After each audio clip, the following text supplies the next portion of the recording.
Jubilito TV Official. So yun. Inyo sa mga kabagis, this is Jubilito TV Official at ito na naman po muli ang isang edisyon ng ating reaction video, mga kalingap, mga kabagis, mga katekram natin.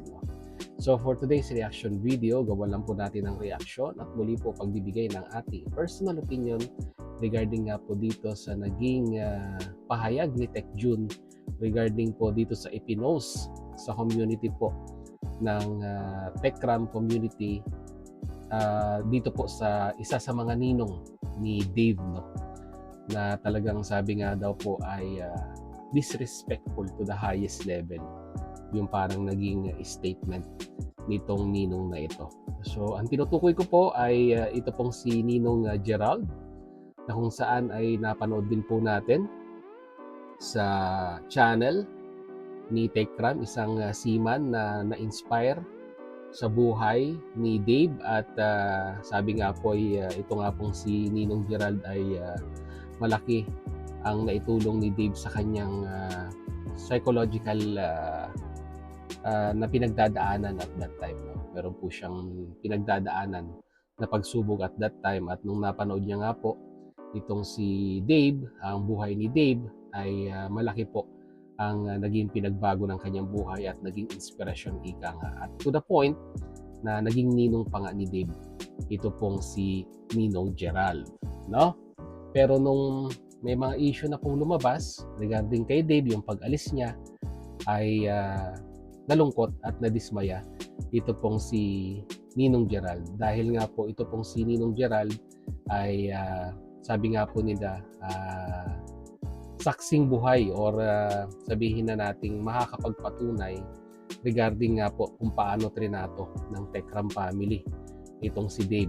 Dahil po itong si Ninong Gerald, if I was not mistaken, ay nag-stay, no, sa bahay ng Techram house at nakita niya po first hand kung paano po tinatrato ng Techram family ang kanilang mga siblings, and at the same time ito nga pong si Dave na malayong malayo doon po sa inasal niya lately, no, mga katekram natin.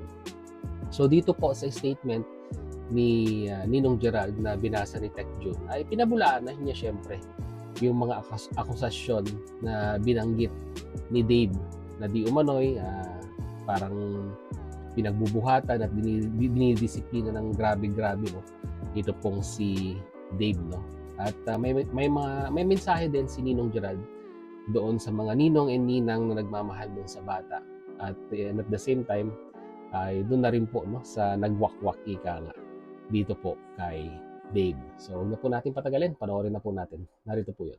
Sa pong reaction ng isang taong tumira ho dito sa bahay, at sabi ko kailangan mabasa to kasi nga this is a testimony ng isang tao na nakasama natin dito ng matagal at nakita niya kung paano po itinrato ko ang mga bata dito.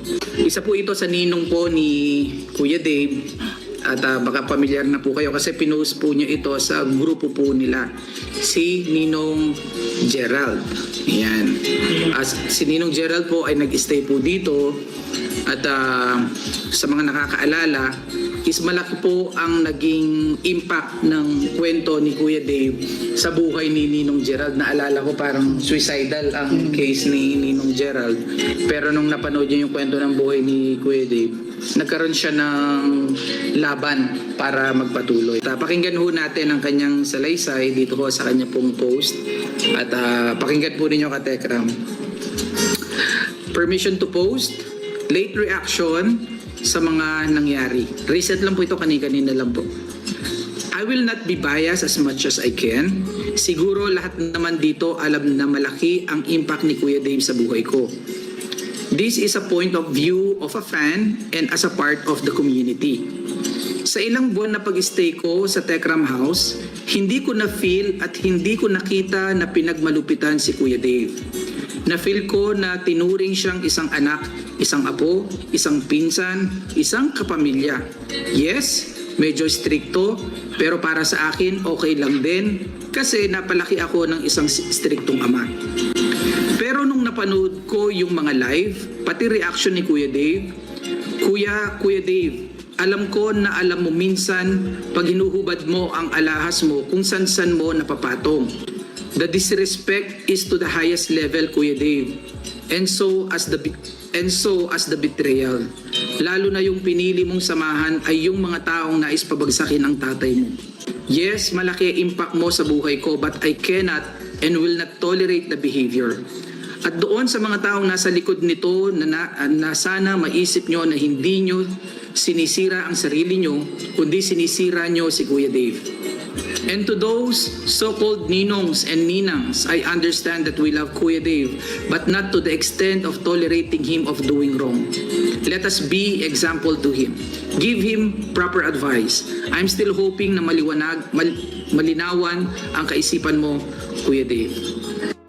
Okay. So, straight to the point. Yung pong naging mensahe ni Ninong Gerald dito po kay Dave, dun po sa mga ninong and ninang na nagmamahal kay Dave. Sabi nga po nila ay ang pagmamahal nandyan lang yan. Pero pag may nakikita tayong pagkakamali, ay huwag po nating i-tolerate, no? Dahil nga po, naisip ba nung mga nagwakwak kay Dave na in the long run, ito pong si Dave ang magiging collateral damage dito, no? Supposed to be dapat binibigyan si Dave ng magandang advice, no? Para sa kanyang buhay, no? Dapat nagtuloy-tuloy sa pakikitungo doon po sa Tekram family. Pero mas pinili niya po yung pong sumama doon po sa mga taong may different agenda naman regarding nga po dito kay Dave, no? At nakakatuwa nga po dito in the later part ng statement is talagang susuksok sa yung damdamin, yung mensahe. Dahil nga po ang pagmamahal ay ng mga ninong and ninang ay dapat nandyan, pero not to the extent na wag pong ito-tolerate yung mga wrongdoing nung mga bata. At dito rin napakinggan din natin na talagang naging saksi itong si Ninong Gerald kung paano po tinuturing ng Tekram family ang mga taong nasa loob ng kanilang bahay. Mapa siblings man yan, sila Dave man yan, or sila Luis man yan, ay talagang grabe po yung pagmamahal na ipinakita ng at sabihin na nating ibinigay ng Tekram family. Lalong-lalo na po kay Dave, no? Mga ka-Tekram natin. So, huli na po ba ang lahat? Reconciliation is still the best solution, ika nga, no? Although sabihin man nating malabo na bumalik si Dave sa Tekram house at sa piling ni Tatay Tekram, pero yung reconciliation po at sana mahimasmasan one of this day itong si Dave sa kanyang mga ginawa at i-consider niya yung mga sakripisyong ibinigay ni Tatay Ramil dito po sa batang ito. So yun, mag-comment po kayo sa ating comment section kung ano naman pong inyong masasabi, opinion, reaction dito po, no, sa naging mensahe ni Ninong Gerald dito po sa kanyang inaanak na si Dave. Yan, pag-usapan po natin sa ating comment section.